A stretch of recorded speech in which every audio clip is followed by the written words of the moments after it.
الحمد لله الواحد القهار الذي لم يلد ولم يولد ولم يكن له كفوا أحد.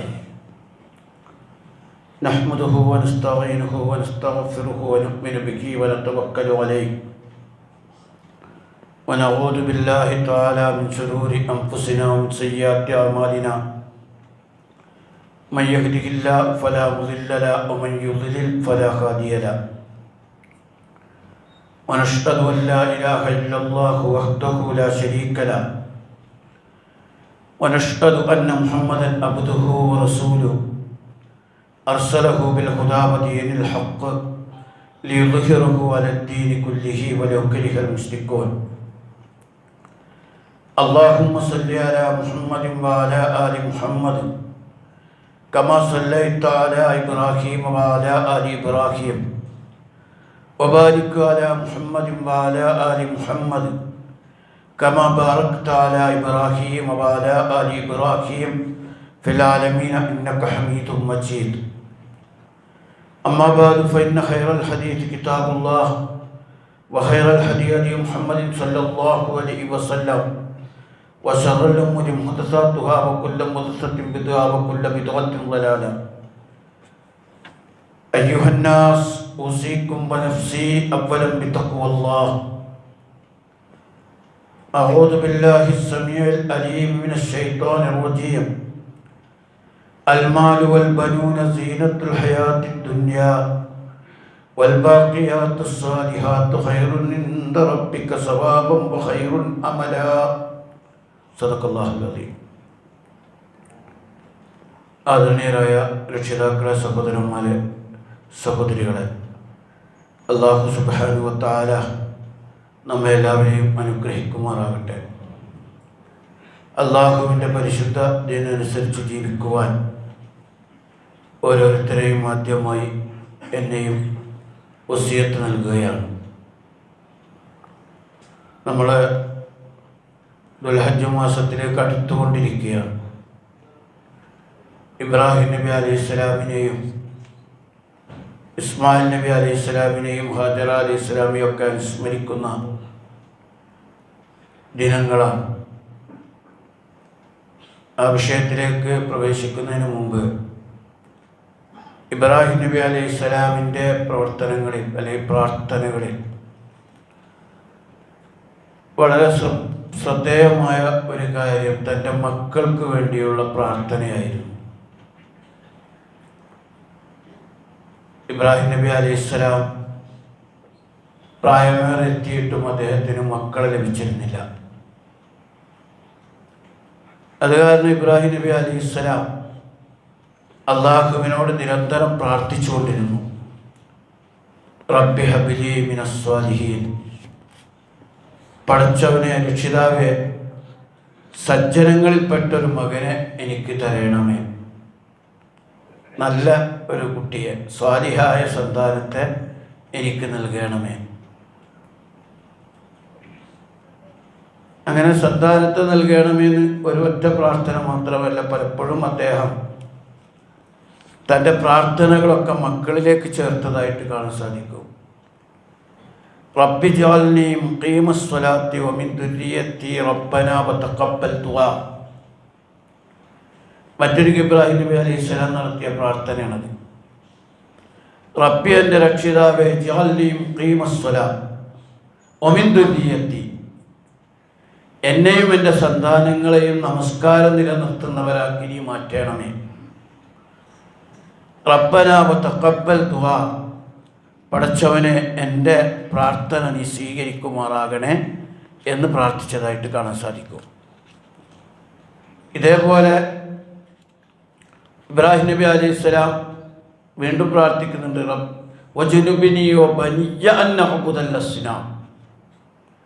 വജുനുബിനി വബനിയ, എന്നെയും എൻ്റെ മക്കളെയും സന്താനത്തെയും ബിംബാരാധനയിൽ നിന്ന് അള്ളാഹുവേ നീ അകറ്റണേ. അപ്പം അദ്ദേഹത്തിൻ്റെ പ്രാർത്ഥനയിലൊക്കെ മക്കളെ ചേർത്തതായിട്ട് കാണാൻ സാധിക്കും. മക്കൾ നന്നായി കിട്ടാൻ വേണ്ടിയുള്ള പ്രാർത്ഥന ഇബ്രാഹിം നബി അലൈഹിസ്സലാം പലപ്പോഴും നിർവഹിക്കുന്നതായിട്ട് കാണാൻ കഴിയും. അതേ ഇബ്രാഹിം നബി അലൈഹി സ്വലാമിൽ മാത്രമല്ല, പല പ്രവാചകരും സക്കരിയ അലൈഹിസ്സലാം അള്ളാഹുവിനോട് പ്രാർത്ഥിക്കുന്ന പ്രധാനപ്പെട്ട ഒരു കാര്യം ഒരു സ്വാലിഹായ സന്താനത്തെ തരണം എന്നായിരുന്നു. ഇതിനാദാ റബ്ബഹു നിദാഅൻ ഖഫിയ ഖാല റബ്ബി ഇന്നി വഹനൽ അദ്മു മിന്നി വസ്താല റഅസു ശൈബ വലം അകും ബിദുആഇക റബ്ബി ശഖിയ വഇന്നി ഖിഫ്തുൽ മബാലിയ മിൻ വറാഇ വകാനത് ഇംറഅതി ആഖിറ ഫഹബിലി മിൻ ലദുൻക വലിയ യരിസുനി വയരിസു മിൻ ആലി യാഖൂബ് വജഅൽഹു റബ്ബി റദിയ. സക്കരിയ അലൈഹിസ്സലാമിന് ഏകദേശം 120 വയസ്സായിട്ടുണ്ട്. ഭാര്യ എലിസബത്തിന് ഏകദേശം 90 വയസ്സുമായിട്ടുണ്ട്. പക്ഷെ എന്ത് അത്ഭുതങ്ങളും പ്രവർത്തിക്കാൻ കഴിയുമെന്ന് മറിയം ബീവിയെ പരികർമ്മിയായ സക്കരിയ അലൈഹിസ്സലാമിന് മനസ്സിലായി. കാരണം കുല്ലമാ ദഖല അലൈഹ അൽ മിഹ്റാബ് വജദ ഇൻദഹ റിസ്ഖ ഖാല അന്നാ ലക്കി ഹാദാ ഖാല ഹുവ മിൻ ഇൻദില്ലാ. മറിയം ബീവിയോട് ചോദിച്ചത് എവിടുന്നാണ് ഈ ഭക്ഷണം, എപ്പോൾ ചെല്ലുമ്പോഴും ഭക്ഷണം കാണുന്നുണ്ട്.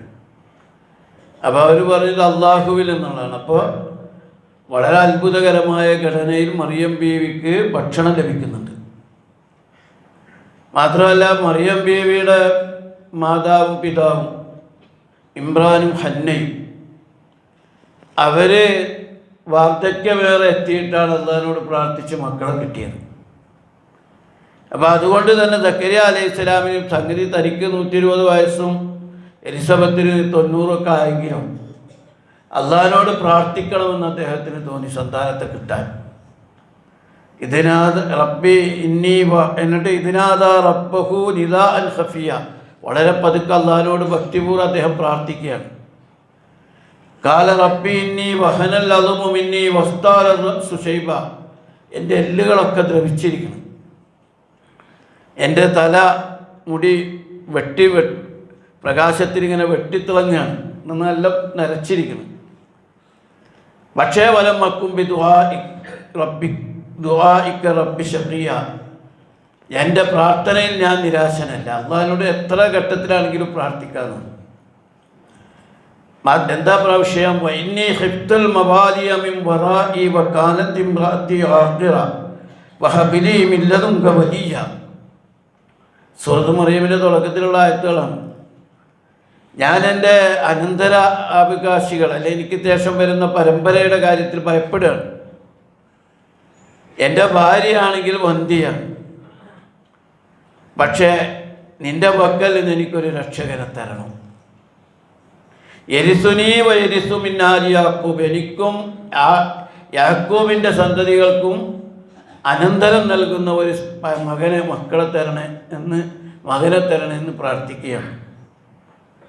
അപ്പോഴാണ് യാ സക്കരിയ ഇന്നാ നുബശ്ശിറുക ബിഗുലാമിൻ ഇസ്മുഹു യഹ്യ, യഹ്യ എന്നുള്ള പേരുള്ള അള്ളാഹ് പേരിട്ട ഒരു കുഞ്ഞാണത്.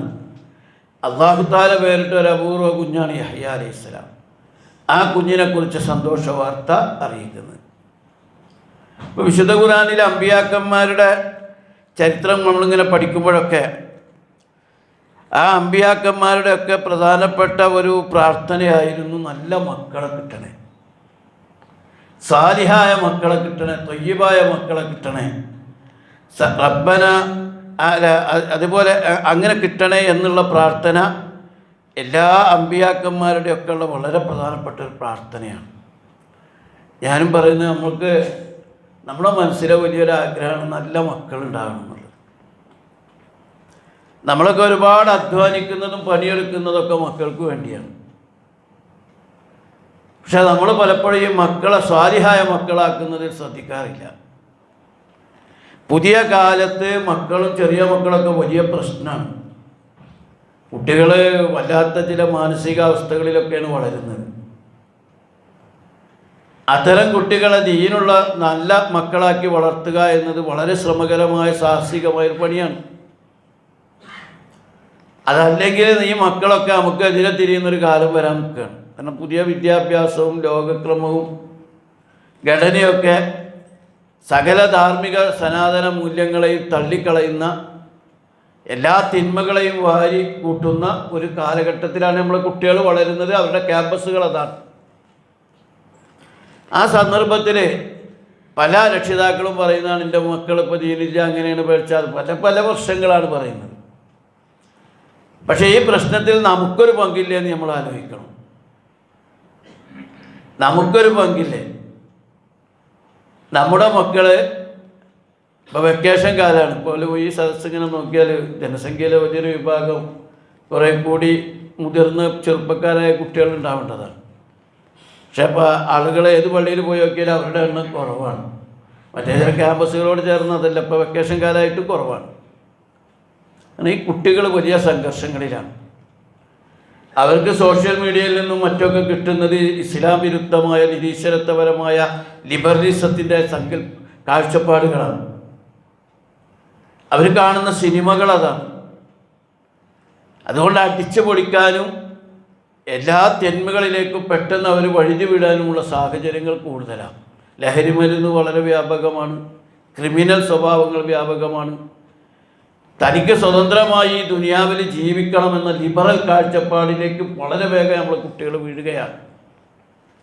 നമ്മുടെ കുട്ടികളൊക്കെ അങ്ങനെയുള്ളൊരവസ്ഥയിലാണ് വളരുന്നത്. അപ്പോൾ നല്ല കരുതലോടുകൂടി, ഭയങ്കര കരുതലോടുകൂടി മക്കളെ വളർത്തണം. വിശുദ്ധ ഖുർആൻ അടിക്കടി പറയുന്നുണ്ട്, ഇന്നമാ അംവാലുക്കും വലാ ഔലാദുക്കും ഫിത്ന. നിങ്ങളുടെ മക്കളും സമ്പത്തും നിങ്ങൾക്കൊരു പരീക്ഷണം മാത്രമാണ്. നമുക്ക് ഈ മക്കളാണ് നമ്മളെ ഒരു ഇസ്സത്ത്. നമ്മുടെ മക്കളെ നമുക്ക് ആനന്ദം നൽകുന്നു, സന്തോഷം നൽകുന്നു. നമുക്ക് മക്കളുണ്ട്, നമുക്ക് അവർ ജോലിയെടുക്കാനുള്ള പ്രചോദനം മക്കളാണ്. മക്കളെ കാണുമ്പോൾ നമുക്ക് സന്തോഷമാണ്.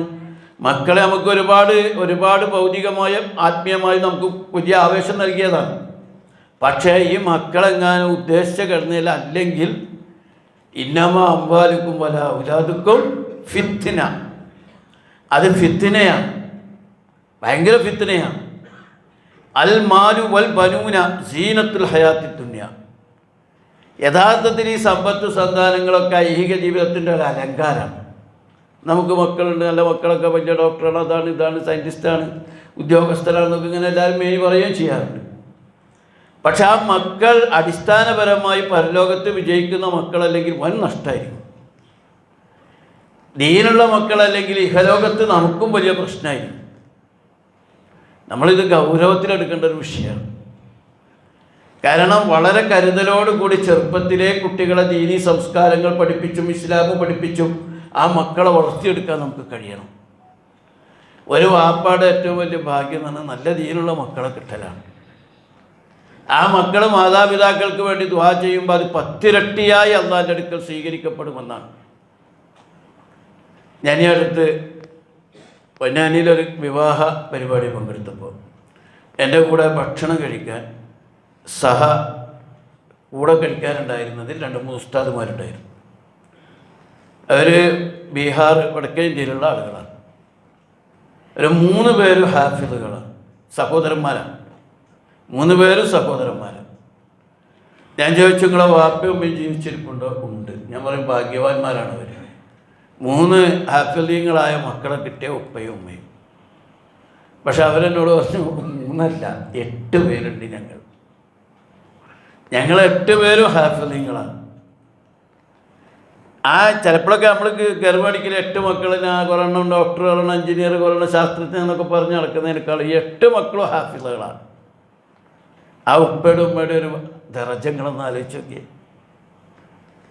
അവർ 8 ഖുർആൻ ഹിഫ്ളുള്ള മക്കളുടെ ഉപ്പ ഉമ്മ എന്ന് പറയുന്നത് ഒരു വലിയ ദർജ തന്നെയാണ്.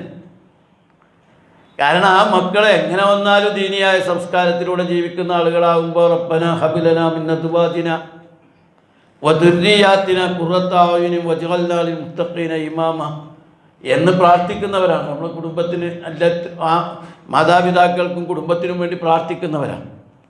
റബ്ബിർഹംകുമാ കമാ റബ്ബയാനി സഗീറ, ചെറുപ്പത്തിൽ ഞങ്ങളെ പോറ്റി വളർത്തിയ മാതാപിതാക്കൾക്ക് കരുണ ചെയ്യണമെന്ന് പ്രാർത്ഥിക്കുന്നവർ മക്കളെ കിട്ടൽ തന്നെയാണ് ഏറ്റവും വലിയ സൗഭാഗ്യം. ഇതാരും മനസ്സിലാക്കായിട്ടാണ്. ഇതാ മാതൽ ഇൻസാനു ഇൻഗത്വാൻഹു അമലുഹു ഇല്ലാ മിൻ സലാസ്. ഒരു മനുഷ്യൻ മരിച്ച കർമ്മങ്ങളൊക്കെ അവസാനിച്ചു, പിന്നെ അവന് ചെയ്യാൻ പറ്റൂല, പിന്നെ നിസ്കരിക്കാനും നോമ്പ് വെക്കാനൊന്നും പറ്റൂല, പിന്നെ നമ്മളെ അക്കൗണ്ടിലേക്ക് ഒന്നും വരൂല മരിച്ച. പക്ഷെ വരും നമ്മൾ മരിച്ചാലും നമ്മുടെ പരലോകത്തെ അക്കൗണ്ടിലേക്ക് വരുന്ന 3 എണ്ണമുണ്ട്. അതിലൊന്ന് സദഖത്തുൻ ജാരിയ, മരിക്കുന്നതിന് മുമ്പ് തന്നെ നിലനിൽക്കുന്ന സദക്ക. ആ സദക്കയുടെ അംശം കിട്ടുമ്പോൾ നമ്മുടെ ഖബറിലേക്ക് നമ്മുടെ പരലോകത്തെ നമ്മുടെ അക്കൗണ്ടിലേക്ക് പിന്നെയും വന്നുകൊണ്ടിരിക്കുകയാണ്. ആ ഇൽമി യുൻതഫഉ ബിഹി, പ്രയോജനകരമായ അറിവ് കൊടുത്തത് ആ അറിവ് ഇങ്ങനെ പരക്കുമ്പോൾ വീണ്ടും അവർക്ക് കിട്ടുകയാണ്. പിന്നീട് അല്ലാഹുവിൻ്റെ റസൂൽ പറഞ്ഞു, വലദിൻ സാലിഹിൻ യദ്ഉ ലഹു, തൻ്റെ മാതാപിതാക്കൾക്ക് വേണ്ടി പ്രാർത്ഥിക്കുന്ന സദ്വൃദ്ധരായ മക്കളെ കിട്ടുക. മക്കൾ ദുആ ചെയ്യണം, ഉപ്പാക്കും ഉമ്മാക്കും വേണ്ടിയിട്ട് ഇങ്ങനെ പ്രാർത്ഥിച്ചുകൊണ്ടിരിക്കുന്ന മക്കൾ. നമ്മൾ ആ സംസ്കാരത്തിൽ കുട്ടികളെ വളർത്തണം. നമ്മളെ മക്കൾ സത്യത്തിൽ നമുക്ക് വേണ്ടി പ്രാർത്ഥിക്കാറുണ്ടോ എന്നൊന്ന് ആലോചിച്ച് നോക്കിയേ. എങ്ങനെയെങ്കിലും ചടങ്ങ് പോലെ പ്രാർത്ഥിക്കണമല്ല, അവർ 5 നേരം വാപ്പാക്കും ഉമ്മാക്കും വേണ്ടി പ്രാർത്ഥിക്കുന്നവരാണോ? അങ്ങനെയുള്ള മക്കളുണ്ടെങ്കിൽ വലിയ ഭാഗ്യമല്ലേ. ആ മക്കളുടെ പ്രാർത്ഥന അല്ലാഹു തആല സ്വീകരിക്കും. മരിച്ചാലും നമുക്ക് വേണ്ടി പ്രാർത്ഥിക്കും അവർ. അതുകൊണ്ട് വളരെ പ്രധാനപ്പെട്ട നമ്മുടെ വ്യക്തി ജീവിതത്തിൽ വളരെ പ്രധാനപ്പെട്ട ഒരു കാര്യമാണെന്ത്? നമ്മുടെ കുടുംബത്തിൻ്റെ ദീനീവൽക്കരണം എന്ന് പറയുന്നത്. യാ അയ്യുഹല്ലദീന ആമനൂ ഖൂ അൻഫുസക്കും വഅഹ്ലീകും നാറ, സത്യവിശ്വാസികളെ, നിങ്ങളെയും നിങ്ങളുടെ കുടുംബത്തെയും നരകത്തിൽ നിന്ന് രക്ഷിക്കണം. നമ്മുടെ കുല്ലുക്കും റാഇൻ വകുല്ലുക്കും മസ്ഊലു അൻ റഅയതിഹി, എല്ലാവരും ചില ഉത്തരവാദിത്തങ്ങൾ ഏറ്റെടുത്തവരാണ്. വാപ്പ എന്നിട്ട് ഇങ്ങനെ വലിയ ഇസ്ലാമിൽ വലിയ സ്ഥാനമുണ്ട് മാതാപിതാക്കൾക്ക്, അത് വെറുതെ കിട്ടിയതൊന്നുമല്ല. ആ സ്ഥാനം കിട്ടിയത് നമ്മൾ ചെറുപ്പത്തിൽ കുട്ടികളത്തിൽ പോറ്റി വളർത്തി എന്നുള്ളതിൻ്റെ പേരിലല്ല. ആ മക്കളെ ശരിയായി വളർത്തി കൊണ്ടുനടക്കുന്നപ്പോൾ അള്ളാഹ് കൊടുത്ത സ്ഥാനമാണ് മാതാപിതാക്കളുടെ സ്ഥാനം. ആ സ്ഥാനം കിട്ടണമെങ്കിൽ മാതാപിതാക്കളെ ശരിക്കും മാതാപിതാക്കൾ മക്കളെ ശരിക്കും വളർത്തണം. മഹാനായ ഉമർ ബിൻ ഖത്താബ് റളിയല്ലാഹുവിൻ്റെ കാലത്ത് ഒരു വികൃതി കുട്ടിയെക്കുറിച്ച് പിതാവ് ആക്ഷേപം ഉന്നയിച്ചു ഖലീഫയോട്. എൻ്റെ മോനും ഭയങ്കര വികൃതി, ഭയങ്കര പ്രശ്നം. ഉമർ റളിയല്ലാഹു അൻഹു അവനെ വിളിച്ച് ചോദിച്ചപ്പോൾ അവൻ തിരിച്ച് ഉമർ റളിയല്ലാഹുവിനോട് ചോദിച്ചു, എൻ്റെ കുറ്റക്കുറവ് അടക്കട്ടെ, ബാപ്പാക്ക് എന്നോട് ചില ഉത്തരവാദിത്തമില്ലേ, അത് നിറവേറ്റിയോ എന്ന് താങ്കൾ ചോദിക്കുക. എന്തൊക്കെ ബാപ്പാക്കുള്ള ഉത്തരവാദിത്തം?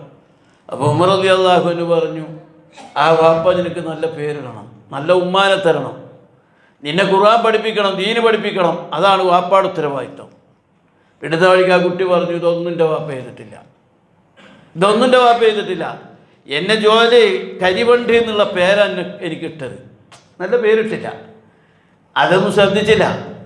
രണ്ടാമത് ഖുർആനിൽ നിന്നൊരു ഹർഫും എന്നെ പഠിപ്പിച്ചില്ല, വെറുതെ ഓതാൻ പഠിപ്പിക്കണമല്ല, ഖുർആൻ്റെ ആശയം എന്നെ ഗ്രഹിപ്പിച്ചില്ല. മൂന്നാമത്തെ കാര്യം, എനിക്ക് നല്ല ഉമ്മയെ തന്നില്ല. അത് വളരെ പ്രധാനപ്പെട്ട ഒരു പോയിൻ്റാണ്. നല്ല ഉമ്മയെ തന്നില്ല. എൻ്റെ ഉമ്മ ഒരു മജൂസി പെണ്ണാണ് എന്ന് പറഞ്ഞാൽ ഉമ്മയെ തരണമെങ്കിൽ നമ്മുടെ വിവാഹ രംഗത്ത് തന്നെ നമ്മൾ ഇണയെ തേടുമ്പോൾ സൂക്ഷിക്കണം എന്നുള്ളതാണ്. നമ്മൾ കല്യാണം കഴിക്കാൻ പോകുന്ന പെൺകുട്ടി നമുക്കുണ്ടാകാൻ പോകുന്ന കുട്ടികളുടെ ഉമ്മയാകേണ്ട ആളാണ്, എൻ്റെ മക്കളുടെ ഉമ്മയാകേണ്ട ആളാണ്. ഉമ്മ മദ്രസ, ഉമ്മയാണ് ആദ്യത്തെ പാഠശാല. എൻ്റെ മക്കളെ ദീന് പഠിപ്പിക്കുകയും ദീനി സംസ്കാരം ഉണ്ടാക്കി കൊടുക്കുകയും ചെയ്യേണ്ട ഒരു സ്ത്രീയെയാണ് ഞാൻ വിവാഹം കഴിക്കേണ്ടത് എന്ന ബോധ്യം നമുക്കുണ്ടാണ്. നമ്മളതൊന്നും നോക്കിയില്ല, കാശേ നോക്കിയുള്ളൂ, സൗന്ദര്യം നോക്കിയുള്ളൂ. ഭാര്യയ്ക്ക് സംസ്കാരമുണ്ടോ, ദീനി സംസ്കാരമുണ്ടോ, ദീനി ചിട്ടയുണ്ടോ എന്ന് നമ്മൾ പരിഗണിച്ചില്ല. മിക്കവാറും അവർക്കാണ് ഈ ദീനി ഉത്ബോധനങ്ങളും കിട്ടുന്നില്ല. അവർ ഇസ്ലാമികമായി ഇതുപോലത്തെ ഉത്ബോധനങ്ങളും അവർക്ക് കിട്ടുന്നില്ല. എന്തോ ചെറുപ്പത്തിൽ പഠിച്ചത് മാത്രമേ ഉള്ളൂ. പിന്നെ അവർ മുഴുവൻ പഠിച്ചുകൊണ്ടിരിക്കുന്നത് സോഷ്യൽ മീഡിയയിൽ നിന്ന് ഇങ്ങനെ പഠിച്ചുകൊണ്ടിരിക്കുകയാണ്. മറ്റ് സിദ്ധാന്തങ്ങളിൽ നിന്നും സിനിമയിൽ നിന്നുമാണ് അവർ പഠിച്ചുകൊണ്ടിരിക്കുന്നത്. അതുകൊണ്ട് തന്നെ ഏറ്റവും ദീനില്ലാതെ പോയിക്കൊണ്ടിരിക്കുന്നത് ഇപ്പോൾ സ്ത്രീകൾക്കാണ്. ആ സ്ത്രീകൾ വളർത്തുന്ന കുട്ടികൾ തീരെ ദീനില്ലാണ്ട് പോകും. അവർ ദീന് പഠിപ്പിക്കുന്നില്ല. പണ്ടൊക്കെ നമ്മുടെ ഉമ്മമാർ കൃത്യമായി നമസ്കരിക്കുക, ഉമ്മയുടെ നമസ്കാരം അറിഞ്ഞോ അറിയാതെയോ നമ്മുടെ കുട്ടികളെ സ്വാധീനിച്ചിരുന്നു. ഇന്ന് ഉമ്മയൊക്കെ നിസ്കാരത്തിൽ കളിച്ചതല്ല. മോനെ നിസ്കരിക്കുന്ന ഒരിക്കൽ പറഞ്ഞാലും മക്കൾ നിസ്കരിച്ചോളുന്നില്ല. പക്ഷേ ബാപ്പ കണിശമായി ജമാഅത്ത് നമസ്കാരത്തിന് പോകുവാൻ ധൃതി പിടിക്കുകയും കാണിക്കുകയും ചെയ്യുന്നുണ്ടെങ്കിൽ മക്കളറിയാതെ നമസ്കരിച്ചോളും. പിന്നെ അവരൊന്ന് വിളിച്ച് ഓർമ്മപ്പെടുത്തേ വേണ്ടു. ഇടയ്ക്കിടയ്ക്ക് ഓർമ്മപ്പെടുത്തണം. ഇടയ്ക്കിടയ്ക്കല്ല, എപ്പോഴും വിളിച്ചുകൊണ്ടിരിക്കണം. മക്കളെ മുറു ഔലാദക്കും ബഹുമബിന സബോസിനീൻ വദിരുബുഹും അലൈഹ ബഹുമബിന അശ്റസിനീൻ. മക്കളെ 7 വയസ്സാകുമ്പോൾ തന്നെ നിസ്കരിക്കാൻ പ്രേരിപ്പിക്കണം എന്നാണ്. 7 വയസ്സിൽ ഇസ്ലാമിൽ നിസ്കാരം നിർബന്ധമൊന്നുമല്ല. പക്ഷേ ഒരു ലക്ഷ്യബോധത്തിൽ മക്കളെ വളർത്തണം. മക്കൾക്ക് തെർബിയത്ത് കൊടുക്കണം എന്നാണ് ആ പഠിപ്പിച്ചതിൻ്റെ അർത്ഥം. അതുകൊണ്ട് നമസ്കാരം ഇങ്ങനെ ചെറുപ്പത്തിലേ ശീലിപ്പിക്കണം. ഒരു ഭക്ത് നമസ്കാരം പോകുന്നത് ഗൗരവത്തിൽ നമുക്ക് തോന്നണം, ആ തോന്നൽ കുട്ടികൾക്കും തോന്നണം. അപ്പോൾ വീട്ടിനകത്ത് നമസ്കരിക്കാത്തവൻ്റെ കൂടെ ഭക്ഷണം കഴിക്കാൻ പറ്റൂല എന്ന് പറയണം. നമസ്കരിക്കാത്തവരുടെ കൂടെ ഭക്ഷണം കഴിക്കാൻ പറ്റൂല എന്ന് പറയണം. നമസ്കരിക്കാത്തവൻ താരിഖ് സലാത്ത് കാഫിറാണെന്ന് കുട്ടികളെ പഠിപ്പിക്കണം. അതുകൊണ്ട് നമസ്കാരത്തിൻ്റെ പ്രാധാന്യം കുട്ടികളെ ശരിക്കും അത് ജമാഅത്ത് നമസ്കാരത്തിൻ്റെ പ്രാധാന്യം പഠിപ്പിക്കണം, നമ്മൾ കാണിക്കണം. അപ്പോൾ ഓരോ വിഷയം അതാണ്. അതിന് കുട്ടികളെ ദീനും കുറച്ചൊക്കെ പഠിപ്പിക്കണം കേട്ടോ. ദീന് പഠിപ്പിച്ചു എന്നുള്ളതിൻ്റെ പേരിൽ ഭൗതിക വിദ്യാഭ്യാസത്തിന് ഒരു കുറവും വരില്ല, ഭൗതിക വിദ്യാഭ്യാസവും മെച്ചപ്പെടും. പക്ഷേ അതൊന്നും ലക്ഷ്യമില്ല. നമുക്ക് ലക്ഷ്യം മോൻ ഇവിടെ എന്തോ ആകണം എന്നല്ലാതെ മോൻ സ്വർഗത്തിൽ എൻ്റെ കൂടെ ഉണ്ടാവണം എന്ന് നമുക്ക് ആഗ്രഹമില്ല. യഥാർത്ഥത്തിൽ മക്കളെ ശരിക്കും സ്നേഹിക്കുന്ന ആളാണെങ്കിൽ ഒരു നിമിഷം എൻ്റെ മോൻ നരകത്തേക്ക് എടുക്കണമെന്ന് ആലോചിക്കണ്ടേ. നമ്മൾ പലപ്പോഴും അമലുകൾ നല്ല ചെയ്യുന്നതും വിശ്വാസത്തിൻ്റെ അടിസ്ഥാനത്തിൽ ജീവിക്കണമൊക്കെ നരകത്തേക്ക് എടുക്കണ രംഗൊരിക്കൽ ആലോചിക്കുമ്പോഴാണല്ലോ. നമ്മൾ നരകത്തിൻ്റെ വിറകാകുമ്പോൾ ആ നരകത്തിൻ്റെ വിറകാകുന്ന കാര്യം ഇങ്ങനെ ആലോചിക്കുമ്പോൾ നമ്മൾ അള്ളാഹുവിന് ഭയപ്പെട്ട് അള്ളാഹുവിലേക്ക് വിധേയപ്പെടില്ലേ. നമ്മുടെ മക്കളും നരകത്തിൻ്റെ വിറകാകുന്നത് ഇറക്കം ആലോചിക്കണം. നമുക്കൊരു പരിക്ക് പറ്റേണ്ടാണ് വിഷമത്തെക്കാളല്ലേ മക്കൾക്കൊരു പരിക്ക് പറ്റുമ്പോൾ. എൻ്റെ പ്രിയപ്പെട്ട മോനും കുടുംബവും നരകത്തിൽ കിടന്ന് വിറകരി വെയ്യുമ്പോൾ അതൊരു വല്ലാത്ത അവസ്ഥയല്ലേ എന്ന് ആലോചിക്കുമ്പോൾ നമ്മുടെ മക്കളെ ദീന് എപ്പോഴും അവരുടെ ദീനീ കാര്യത്തിൽ ശ്രദ്ധിച്ചു കൊണ്ടിരിക്കണം. അവർക്ക് ദീന് കുറഞ്ഞാൽ പിന്നെ ആ പേരക്കുട്ടികൾക്ക് നല്ലോണം ദീന് കുറയും. അവസാനം ദീന് നഷ്ടപ്പെട്ട കുടുംബമായി നമ്മളെ കുടുംബം മാറും. അതുമാത്രമല്ല, പരലോകത്തെത്തുമ്പോൾ ഇതിൻ്റെ ഘടനയൊക്കെ മാറുന്നതാണ്. ഈ മക്കളും കുടുംബമൊന്നും അവിടെ ഒരു വിഷയമല്ല. അവിടെ മക്കൾ നേർക്ക് നേരെ അള്ളാഹുവിനോട് നമ്മളെക്കുറിച്ച് ആവലാതി പറയും. ഇത് ഖുർആൻ കൃത്യമായിട്ട് പറഞ്ഞു തന്ന കാര്യം. ഖുർആൻ കൃത്യമായിട്ട് പറഞ്ഞ റബ്ബന ആതിഹിം ദുഫൈനി മിനൽ അദാബ്, പടച്ചവനെ ഈ നിൽക്കുന്ന വാപ്പാക്കും ഉമ്മക്കും ഇരട്ടി ശിക്ഷ കൊടുക്കണം. എന്താ മദ്രസ വിടാത്തതിൻ്റെ പേരിലൊന്നുമല്ല, മദ്രസ വിട്ടിട്ടുണ്ട്, പക്ഷേ വേറൊരു സംസ്കാര ശീലങ്ങളും പഠിപ്പിച്ചിട്ടില്ല. നമ്മുടെ പെൺകുട്ടികൾ പുറത്തിറങ്ങുമ്പോൾ ഇടയ്ക്ക് പറയട്ടെ, മോളെ ഔറത്ത് മറച്ചിട്ടിറങ്ങിയാൽ മതി. ഈ കുട്ടിനെ ഉള്ളം കയ്യിൽ ചെറിയ കുഞ്ഞായിരിക്കുമ്പോൾ തന്നതല്ലേ, എത്ര ചെറിയ കുട്ടിയായിട്ടാണ് തന്നത്. കൊല്ലു മൗലൂദിൻ യൂലദു അലൽ ഫിത്ർ, ശുദ്ധ പ്രകൃതിയോട് കൂടി അങ്ങനെ മക്കളൊക്കെ ജനിച്ചത്.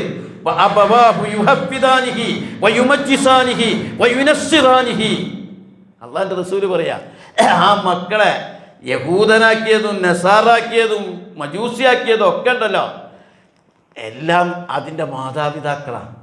ഒരാശയവും കയറാത്ത ശുദ്ധ പ്രകൃതിയിൽ ഉള്ളം കൈകളിൽ ഒരു ചെറിയ കുഞ്ഞിനെപ്പോലെ മക്കളെ തന്നതാ. എന്നിട്ട് ആ മക്കളെ മറ്റാശയങ്ങൾ വരുന്നതിന് മുമ്പ് തൻ്റെ ദീനി ആശയം ആ മക്കളുടെ ഹൃദയത്തിലേക്ക് ഇട്ടുകൊടുത്തുകൊണ്ട് മക്കളെ ശ്രദ്ധാപൂർവം വളർത്താതെ വലുതായിട്ട് ദേവോനിപ്പം നിരീശ്വരവാദി, നിർമ്മതവാദി, മതനിഷേധി, ഇസ്ലാമിനോട് പുച്ഛുള്ള ആൾ, താടി കണ്ട വെറുപ്പുള്ള ആൾ, ഉമ്മയുടെ ഭർത്ത കണ്ട അർപ്പുള്ള ആൾ, ഇസ്ലാമിനെ പരിഹസിക്കുന്ന ആളൊക്കെ ആയി മാറാനുള്ള കാരണം എന്താ? ഈ കുട്ടിനെ വളർത്തേണ്ട സമയത്ത് വളർത്തുകയോ കൊടുക്കേണ്ടത് കൊടുക്കുകയോ ചെയ്യാത്തതിൻ്റെ പേരിലാണ്. പക്ഷേ എന്നാൽ ഈ മക്കൾ അവിടെ ചെന്നാലോ നേർക്ക് നേരെ നമുക്കെതിരെ അള്ളാഹിനോട് സാക്ഷി പറയും, പഠിച്ചോനെ നിൽക്കുന്ന വാപ്പാക്കും ഉമ്മക്കും ഇരട്ടി ശിക്ഷ കൊടുക്കുക.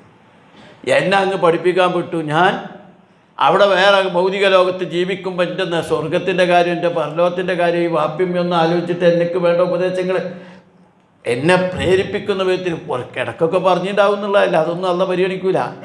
ആ മക്കളൊക്കെ എല്ലാം മക്കൾ ഭക്ഷണം കഴിക്കാതെ പട്ടിണി നടന്ന് എത്ര നിർബന്ധിക്കും, തിന്നുമോനെ ചോറിന്നാൻ.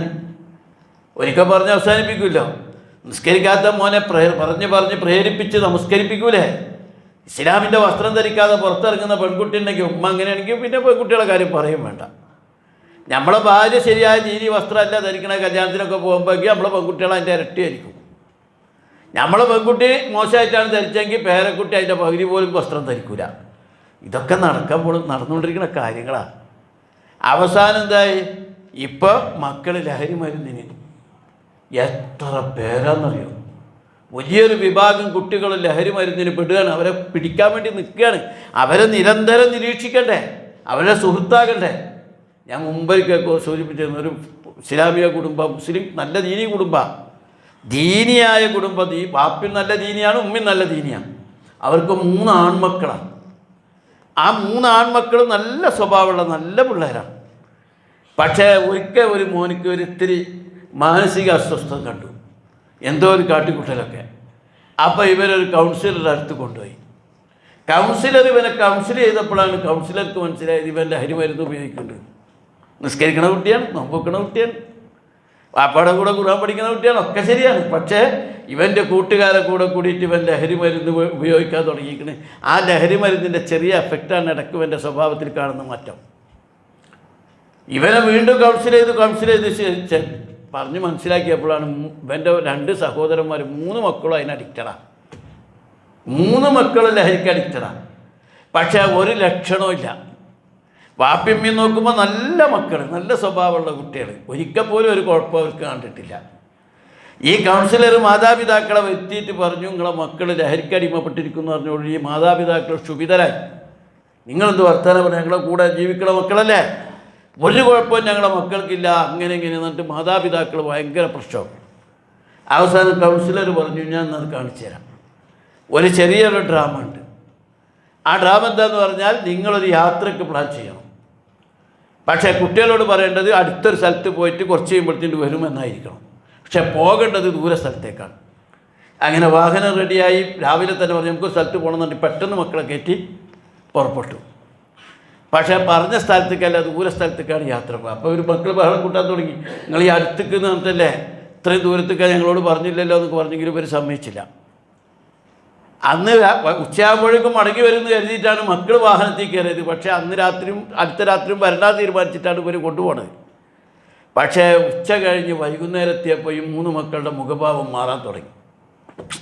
3 മക്കളുടെ മുഖഭാവം മാറാൻ തുടങ്ങി. അവിടുന്ന് കുറച്ച് കഴിഞ്ഞപ്പോൾ വീണ്ടും മാറി. മഗ്‌രിബ് ആകുമ്പോഴേക്കും വളരെയായി. രാത്രിയായപ്പോൾ ഈ മാതാപിതാക്കൾ ഞെട്ടിത്തെറിച്ചു പോയി. 3 ഭ്രാന്തന്മാരെ പോലുള്ള മക്കളാണ്.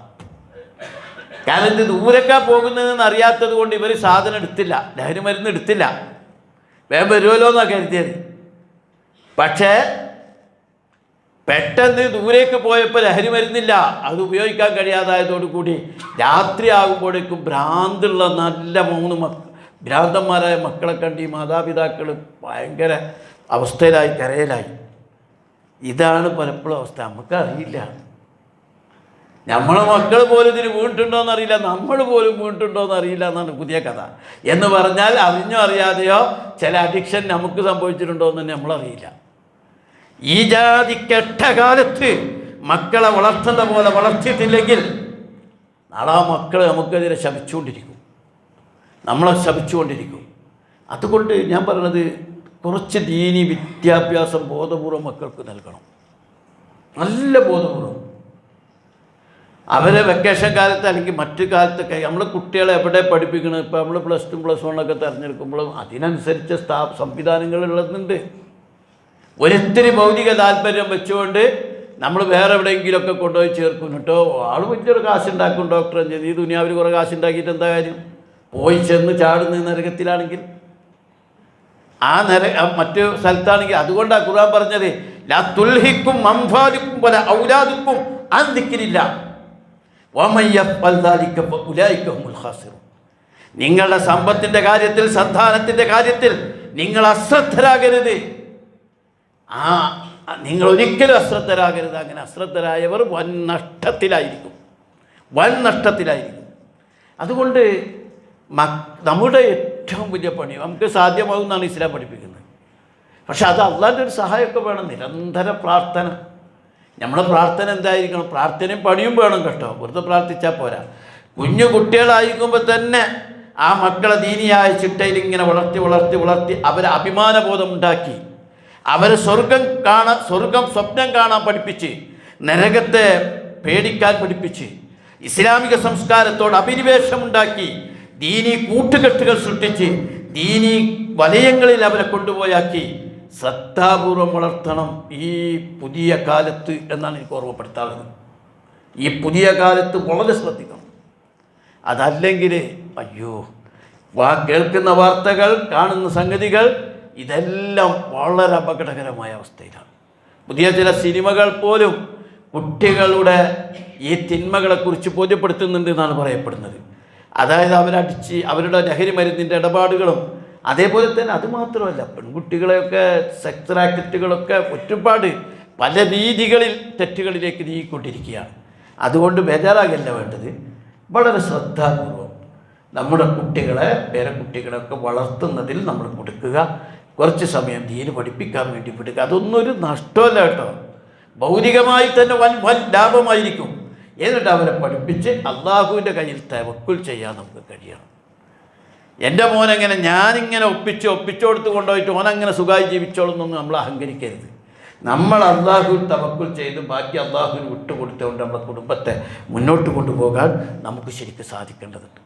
അതുകൊണ്ട് ഈ വിഷയം എപ്പോഴും നിരന്തരമായ പ്രാർത്ഥന ഉണ്ടാകണം. അവരുടെ എല്ലാ കാര്യത്തിലും ശ്രദ്ധിക്കണം. പ്രത്യേകിച്ച് അതിലൊപ്പം തന്നെ അവരോട് വളരെ സ്നേഹപൂർണ്ണമായ നിലപാടുകൾ സ്വീകരിക്കുകയും ചെയ്യണം. അല്ലാഹുവിൻ്റെ റസൂലൊക്കെ ചെയ്തിരുന്നത് കുട്ടികളോട് അങ്ങേയറ്റത്തെ സ്നേഹം കാണിച്ചു, നല്ല ശ്രദ്ധ റസൂൽ കുട്ടികളുടെ കാര്യത്തിൽ കൊടുത്തിരുന്നു. അള്ളാഹുവിൻ്റെ റസൂൽ ചെയ്തത് സഹാബാക്കളെ ദീന് പഠിപ്പിക്കുന്നതിനേക്കാൾ ഉപരിയായിട്ട്, വലിയ പ്രായമുള്ള വലിയ സഹാബാക്കളെ ദീന് പഠിപ്പിക്കുന്നതിനേക്കാൾ ഉപരിയായിട്ട് വലിയ സഹാബാക്കളുടെ ചെറിയ മക്കളെ സെലക്ട് ചെയ്തിട്ട് അവരെ ദീന് പഠിപ്പിക്കുകയാണ് ചെയ്തത്. ഞാൻ പറയാം, ഉമർ റളിയല്ലാഹുവിൻ്റെ ദീന് പഠിപ്പിക്കുന്നതിനേക്കാൾ റസൂൽ അബ്ദുല്ലാഹിബിൻ ഉമറിന്, അബ്ദുല്ലാഹിബിൻ അബ്ബാസ് റളിയല്ലാഹു അൻഹു, അബ്ദുല്ലാഹിബിൻ മസ്ഊദ്, ഇങ്ങനെയുള്ള 2-3 ചെറിയ കുട്ടികളെയാണ് റസൂൽ ദീന് പഠിപ്പിച്ചത്. ആ പ്രഗത്ഭരായ സഹാബികളിൽ നിന്നാണ് പിൽക്കാല സമൂഹത്തിന് ദീന് കിട്ടിയത്. അതാണ്. ഇബ്നു ഉമർ റളിയല്ലാഹു അൻഹു, ഇബ്നു അബ്ബാസ് റളിയല്ലാഹു അൻഹു, ഇബ്നു മസ്ഊദ് റളിയല്ലാഹു അൻഹു ഒക്കെ. കാരണം റസൂൽ വഫാത്തായിട്ട് ഒരുപാട് കാലം അവർ ജീവിച്ചിരിക്കുന്നു. റസൂൽ വഫാത്താകുമ്പോൾ അവർക്ക് 12 വയസ്സ് 13 വയസ്സൊക്കെ ഉള്ളൂ. വഫാത്താകുമ്പോൾ 8 വയസ്സ് 6 വയസ്സിലൊക്കെ റസൂൽ ഇവരെ കൂടെ എടുത്തിട്ട്, നിങ്ങൾ കല്ലിൽ കൊത്തി വെച്ച പോലെ കുട്ടികൾക്ക് ദീനുണ്ടാക്കാൻ പറ്റും, സംസ്കാരം ഉണ്ടാക്കാൻ പറ്റും. അങ്ങനെ ആ കുട്ടികളെ പിന്നീട് ഈ ഇബ്നു അബ്ബാസ് റളിയല്ലാഹുവിനൊക്കെ പിന്നീട് ഒരുപാട് കാലം ജീവിക്കണം. ഇബ്നു അബ്ബാസ് റളിയല്ലാഹുവിനൊക്കെ, ഇബ്നു അബ്ബാസ് തായിഫിൽ വലിയ സംവിധാനങ്ങൾ, അവർ പിന്നീടുള്ള തലമുറകൾക്ക് ദീന് പകരുകയാണ്. ആ ദീനാണ് പിന്നെ ലോകത്തിന് കിട്ടിയത്. ഞാൻ പറയുമ്പോൾ നമ്മളെ കൂട്ടത്തിൽ ഇപ്പോൾ പലരും വല്യപ്പമാരാണ്. വല്യപ്പമാർക്ക് വേറെ കുട്ടികളുണ്ട്. ആലോചിച്ചാൽ പോരാ, വല്യപ്പാക്ക് കുട്ടികളുടെ പെരുമാറ്റത്തിൽ ഒരുപാട് സ്വാധീനിക്കാൻ കഴിയും. പല വാപ്പാരും ഗൾഫിലാണ്, ഉമ്മാർക്കാണ് ഈ ദീനും അറിയില്ല, അവരുമാണ് ശ്രദ്ധിക്കുകയില്ല, അവരെ നടത്തണമൊക്കെ വേറെ പല. മുസ്ലിം സമുദായത്തിൻ്റെ ഒരു കഥ പറയണ്ട. ആ അവസ്ഥയിൽ ഞാൻ പറയുന്നത് നമ്മളെ പേരക്കുട്ടികളെപ്പോലും ചിട്ടയിൽ കൊണ്ടുവരാൻ, ദീന് പഠിപ്പിക്കാൻ, ദീനി സംസ്കാരങ്ങൾ ഉണ്ടാക്കാൻ, ഇസ്ലാമിൻ്റെ വസ്ത്രസങ്കല്പങ്ങൾ സ്വീകരിക്കാൻ, ഇസ്ലാമിൻ്റെ കൾച്ചർ സ്വീകരിക്കാൻ വളരെ ബോധപൂർവമായ ശ്രമം ഉണ്ടാകും. നിങ്ങൾക്ക് ഒരൊറ്റ ഉദാഹരണം പറയാൻ പാടുണ്ടോ എന്ന് എനിക്കറിയില്ല, എന്നാലും ഞാൻ പറയാം. കേരളത്തിൽ പുതിയ ഭരണം വന്നപ്പോഴേ ഇവിടുത്തെ സംഘപരിവാർ ഒരൊറ്റ ആവശ്യം ഉന്നയിച്ചിട്ടുള്ളൂ. സംഘപരിവാർ ഒരാവശ്യം ഉന്നയിച്ചിട്ടുള്ളൂ. അവർക്ക് ഈ ഭരണത്തിൽ ആവശ്യം ഉന്നയിക്കാൻ അധികാരമില്ല, എന്നാൽ അവരൊരാവശ്യം ഉന്നയിച്ചു: മുസ്ലിങ്ങൾക്ക് വിദ്യാഭ്യാസം കൊടുക്കരുത്. വേറെ 100,000 കാര്യങ്ങൾ വരാം. മുസ്ലിം നാമമുള്ള ഒരു മന്ത്രിക്ക് വിദ്യാഭ്യാസ വകുപ്പ് കൊടുക്കരുത്. കാരണം അത് ഞങ്ങൾ ഇവിടെ പണിയെടുക്കാൻ തീരുമാനിച്ചതാണെന്നാണ് പറഞ്ഞതിൻ്റെ അർത്ഥം. ഈ വിദ്യാഭ്യാസത്തിലൂടെ ഇവരെ നിരീശ്വരവാദികളും മതനിഷേധികളും ഇസ്ലാം വിരുദ്ധരും സംഘപരിവാർ ആശയമുള്ളവരുമാക്കി കുട്ടികളെ മാറ്റാൻ ഞങ്ങൾ പ്ലാൻ ഇട്ടിട്ടുണ്ട്. ആ പ്ലാനിന് തടസ്സം വരുന്ന വിധത്തിലൊരു മുസ്ലിം മന്ത്രി വിദ്യാഭ്യാസം കൈകാര്യം ചെയ്യരുത്. അവർ പ്ലാൻ ഇട്ടിരിക്കുകയാണ്, പുതിയ പദ്ധതികൾ തയ്യാറാക്കിയിരിക്കുക. നമ്മുടെ കുട്ടികളെ ഇസ്ലാം വിരുദ്ധരാക്കാൻ, മതവിരുദ്ധരാക്കാൻ, വൃത്തികെട്ട ചാണകത്തിൻ്റെയും എന്തിൻ്റെയൊക്കെ സംസ്കാരം സ്വീകരിക്കാൻ, ശിർക്കൻ കൾച്ചറുകൾ സ്വീകരിക്കാൻ, ഇസ്ലാമിൻ്റെ പ്രഗത്ഭരായ നായകന്മാരെ വികൃതമാക്കുന്ന വിദ്യാഭ്യാസം അടിച്ചേൽപ്പിക്കാൻ അവർ പ്ലാൻ ഇട്ടിരിക്കുക. ആ പ്ലാനിന് തടസ്സം നിൽക്കരുത് എന്നുള്ള ഒരാവശ്യമാണ് ഒരു ഭാഗത്തു നിന്നല്ല, പല ഭാഗത്തു നിന്ന് വന്നിരിക്കും. അപ്പോൾ വിദ്യാഭ്യാസമൊക്കെ ഇനി ഭൗതിക വിദ്യാഭ്യാസമൊക്കെ അതിൻ്റെ കാലത്തിലേക്ക് മാറിയിരിക്കണം. അതുകൊണ്ട് ശ്രദ്ധിക്കണം എന്നാണ് ഞാൻ ഇബ്രാഹിം നബിയുടെ ചരിത്രങ്ങൾ പറയാൻ പോയപ്പോൾ എനിക്ക് ഇതാണ് പറയാൻ തോന്നിയത്. ഇൻഷാ അല്ലാഹ് ഇനിയുള്ള ആഴ്ചകളിൽ നമുക്ക് ആ ചരിത്രങ്ങളും മറ്റു കാര്യങ്ങളൊക്കെ മനസ്സിലാക്കാം. അല്ലാഹു സുബ്ഹാനഹു വ തആല നമ്മളെല്ലാവരെയും അനുഗ്രഹിക്കുമാറാകട്ടെ. ഖുൽ ഖൗലി ഹാദാ അസ്തഗ്ഫിറുല്ലാഹി ലി വലക്കും.